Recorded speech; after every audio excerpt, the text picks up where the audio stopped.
Students welcome back to the channel accounts learning point. आज की video में हम मोस्ट इंपॉर्टेंट टॉपिक करेंगे जर्नल। ये हमारी क्लास 11th के लिए काफ़ी इंपॉर्टेंट टॉपिक है। Actually this is a starting, this is a foundation या लाइक यू कैन से कि this is a base for the whole accounting system. अब जर्नल है क्या? Journal in accounting is a process of analysing. पहले तो हम analyse करते हैं एंड रिकॉर्ड करते हैं बिजनेस ट्रांजेक्शन्स को इन क्रोनोलॉजिकल ऑर्डर यानी कि डे टू डे। हर दिन की सारी रिकॉर्डिंग जो होती है सबसे पहले जर्नल में ही की जाती है। ठीक है।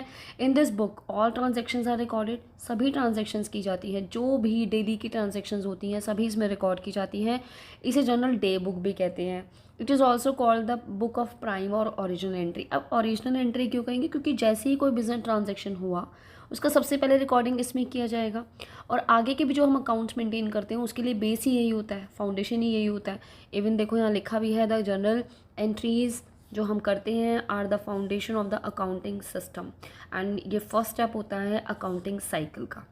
अकाउंटिंग साइकिल का मतलब क्या है? अकाउंटिंग साइकिल में जैसे सबसे पहले रिकॉर्डिंग की जाती है, उसके बाद उसको मतलब एनालाइज करते हैं, रिकॉर्ड करते हैं। ठीक है। इसके बाद फिर हम अलग अलग बुक्स में हम उनको क्लासीफाई करते हैं। क्लासीफाई करने के बाद हम एक ट्रायल बैलेंस बनाते हैं। ट्रायल बैलेंस के बेस पर अब finally end of the year हम देखेंगे कि हमारे बिजनेस के प्रॉफिट या लॉस क्या है। ठीक है। वो असरटेन करने के लिए प्रॉफिट एंड लॉस अकाउंट बनाना पड़ेगा, यानी कि फाइनल अकाउंट बनाना पड़ेगा, और एक फर्म की फिर फाइनेंशियल पोजीशन चेक करने के लिए बैलेंस शीट।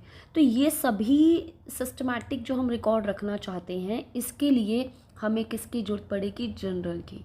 सबसे पहले रिकॉर्डिंग जर्नल में ही की जाती है, इसीलिए ये इंपॉर्टेंट टॉपिक भी है। और इसके कुछ रूल्स हैं जो अब हम पढ़ेंगे। जनरल लाइक बिजनेस ट्रांजेक्शन कोई भी होता है, आपको पता है वो डबल एंट्री सिस्टम होता है। क्यों डबल एंट्री सिस्टम होता है? क्योंकि जब हम कुछ खर्चा करते हैं, जब हम कोई चीज़ खरीदते हैं तो हम पैसा देते हैं, राइट? तो ये डबल साइड से इफ़ेक्ट करता है। तो जर्नल जो हमारा है वो डबल साइड का रहेगा, जिसको हम डेबिट और क्रेडिट में लेते हैं। ठीक है। इसमें जर्नल एंट्रीज़ करते हैं। सो लेट्स मूव फॉरवर्ड, देखते हैं कैसे हम इसकी जर्नल एंट्रीज़ करना। We have this format of journal: date, particulars, ledger folio, amount debit का, अमाउंट क्रेडिट का। There will be 5 columns. सबसे पहले हम डेट का कॉलम बनाएंगे। डेट वाइज जैसे डे बुक है, डे टू डे जितने भी ट्रांजेक्शन्स हो रही हैं सबसे पहले यहाँ पर डेट डालेंगे।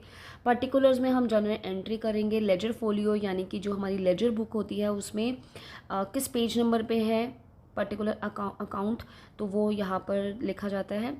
अमाउंट डेबिट का, अमाउंट क्रेडिट का, जैसे कि आपको बोला है कि डबल एंट्री सिस्टम है, डेबिट और क्रेडिट बोथ अकाउंट्स अफेक्ट होंगे, तो फिर एट द सेम टाइम और जो जितना अमाउंट हमारा डेबिट पे लिखा जाता है एक एंट्री का सेम अमाउंट हमारा क्रेडिट में भी होता है, राइट? तो चलो इसको आगे देखते हैं डबल एंट्री सिस्टम को कैसे हमने करना है।